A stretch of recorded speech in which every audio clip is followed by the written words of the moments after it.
here. Today we are holding a discussion on drug abuse और drug addiction.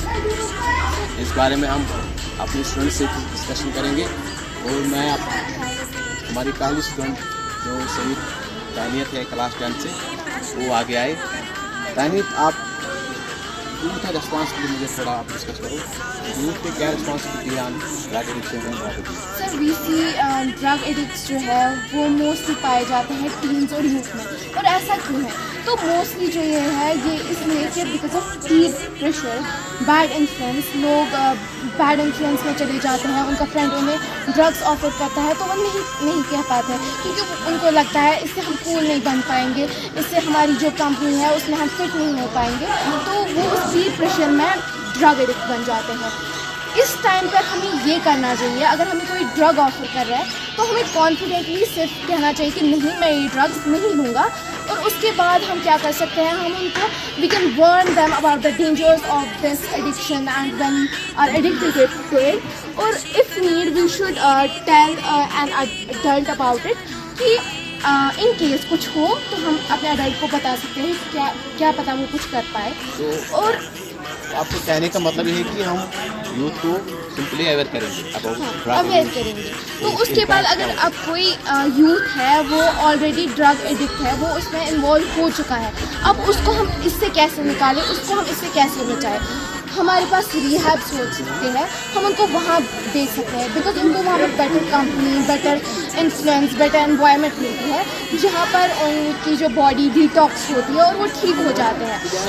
मतलब हम कहते हैं कि मोस्टली कि यूथ को अगर हमें इससे बचाना है, हमें कुछ एक्टिविटीज़ में उनको एंगेज करना है। आपको लगता है कि यूथ पे ये रिस्पॉन्सिबिलिटी है? जी बिल्कुल, मतलब यूथ पर सबसे ज़्यादा रिस्पॉन्सिबिलिटी है। हम कहते हैं कि हमें स्पोर्ट्स वगैरह में एंगेज करना चाहिए। जो एक ड्रग एडिक्ट है वो तब तक स्पोर्ट्स वगैरह में एंगेज होगा ही नहीं, क्योंकि जब वो कोई भी ड्रग लेता है, for example we can take heroin, तो अगर जब वो जो हीरोइन है वो ड्रग, वो उसके माइंड में इतना अमाउंट ऑफ डोपामिन रिलीज़ करता है जो उसे कहीं भी नहीं मिलता, और फिर जब वो बाकी एक्टिविटीज़ करता है तो उसको उतना अमाउंट डोपामिन का नहीं मिलता है, तो वो फिर उसको विड्रॉल सिम्टम्स आने लगते हैं, एंजाइटी, और वो फिर क्राइम्स भी कर सकता है। नहीं, मतलब मुझे चाहिए, तो सिम्टम्स ड्रग एडिक्शन से ज़्यादा सीरियस होते हैं। हाँ, वो किसी को मार भी सकता है, और उसको उसको कुछ समझ भी नहीं आ रहा होता, वो अपने होश हवास में नहीं होता है उस टाइम। तो उसको क्या करना चाहिए, उस टाइम जो बेटर थिंग है, हमें उनको रिहैब भेजना चाहिए, और फिर जब वो रिहैब से आते हैं हमें उनको एक्टिविटीज़ में एंगेज करना चाहिए, लाइक स्पोर्ट्स, एनी हॉबी जो उनको पसंद हो, रीडिंग एक्टिविटीज़ और लाइक पेंटिंग, जिससे हमारा यूथ बच सकता है। चलो ठीक है। अब हमारी दूसरी पार्टिसिपेंट है एक तानिया, तो तानिया आप आगे आ जाओ। तानिया, आपको क्या लगता है फैमिली और सोसाइटी, अच्छा हेल्थ पर्सपेक्टिव क्या लगता है आपको? जो ड्रग एडिक्शन है ये हमारे दोनों मेंटल और फिजिकल हेल्थ को पर असर डालता है। इससे पहले हमारा ब्रेन बहुत वीक होता है, हमारे organs like lungs, liver and heart damage होता है, इससे हमारी concentration and brain memory power कम होती है। एंड जो भी ड्रग एडिक्शन में इन्वॉल्व होता है इंसान, उसका पहले स्पोर्ट्स से, स्टडीज़ से और इंटरेस्टिंग एक्टिविटीज़ से ध्यान हट जाता है, वो उन पर कंसंट्रेट नहीं कर पाता है। अब हम इनको कैसे निकाल सकते हैं, इससे कैसे बचा सकते हैं? एक हेल्दी लाइफ स्टाइल, हर दिन एक्सरसाइज कर सकते हैं एंड अपने आसपास पॉजिटिव तो सही साहिबा जो 10th क्लास में है, साहिबा क्या लगता है आपको फैमिली और सोसाइटी पे क्या असर पड़ रहा है? पहले मैं आपको बताऊंगी, एक सबसे ज़्यादा कंसर्न बन गया है हमारी जो यूथ है, हमारी जो जनरेशन है, उसमें सबसे बड़ा एक कंसर्न बन गया है। तो हमें चाहिए कि drug is not detecting our young family, it's devastating all society, it's devastating our world. So इसमें वायलेंसेस होते हैं, इसमें क्राइम्स होते हैं अगर हमें ड्रग एडिक्शन करें। हमें चाहिए, हमें ड्रग्स नहीं करने चाहिए, इससे हमारे जैसे आप लोगों ने बोला, इससे जो रिलेशनशिप से वीक हो जाती है, लंग्स जो ऑर्गन्स हैं उन पर इफेक्ट पड़ता है। फैमिली पे क्या असर पड़ता है? फैमिली पे हमारी जो रिलेशनशिप्स वीक हो जाती है, जो फैमिली है उनको loss of peace of the mind खो जाते हैं।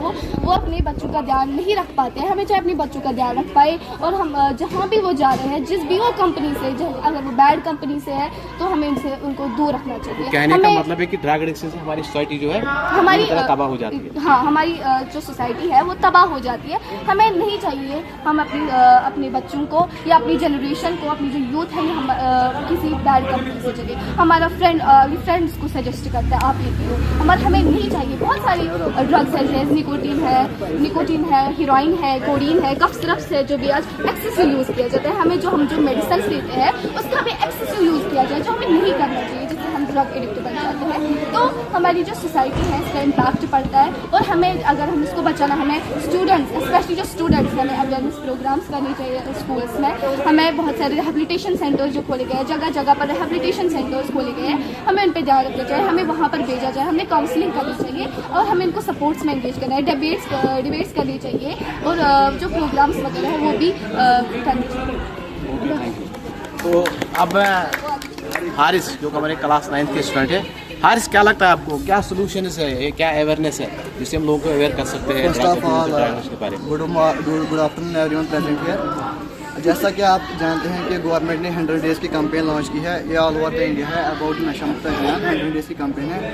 तो honourable lieutenant governor Manoj Sinha साहब ने 100 डेज़ की कैंपेन जो लॉन्च की है जम्मू एंड कश्मीर में। तो हमें चाहे फर्स्ट ऑफ ऑल सोल्यूशन जो इसके लिए हमें अवॉइड करना है पीयर प्रेशर।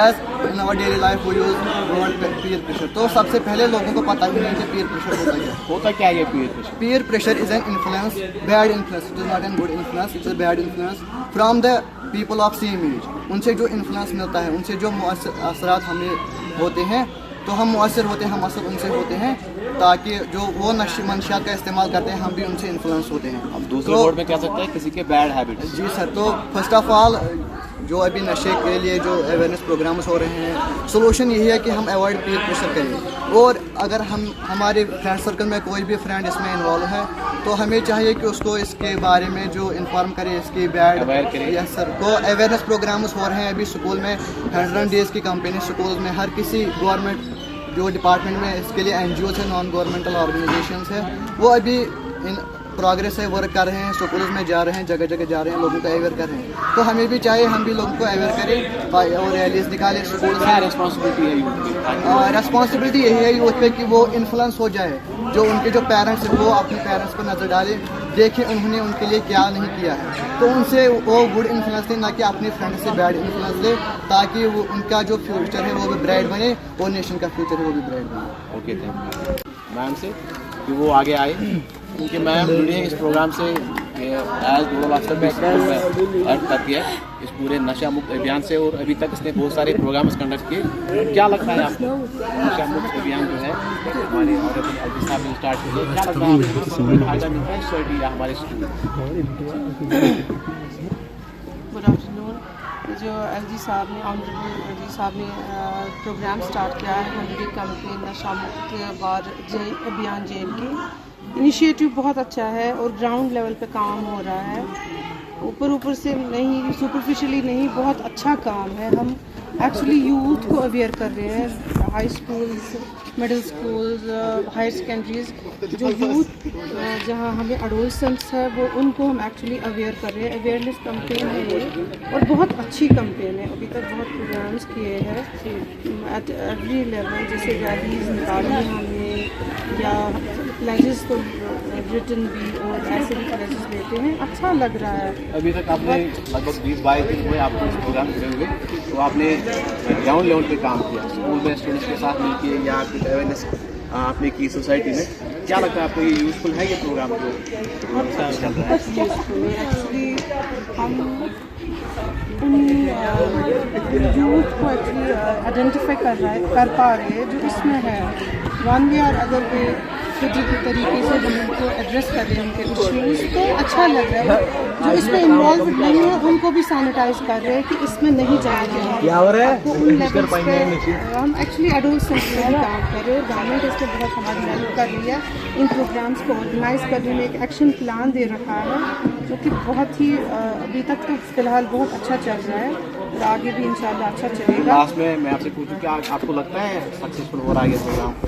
स्कूल लेवल पे जो है मेरे ख्याल में ये सबसे बेस्ट लेवल है जहाँ से आप अवेयर कर सकते हो। क्योंकि हमारे पास एडोलसेंट्स होते हैं जिन्हें एक ट्रांजिशन होता है, वो एक इनोसेंट फेज से एक एडोलसेंट फेज में आते हैं, उनको सैनिटाइज करना ही हमारा मेन इशू है। स्पेशली हमारे लिए जिम्मेदारी कि उनको सैनिटाइज कराए, उनको अवेयर कराए, उसमें हम सफल हो रहे हैं। इंशाल्लाह होगी भी आगे और ये प्रोग्राम फिलहाल चल रहा है और आगे भी चलेगा इंशाल्लाह। चलो थैंक यू।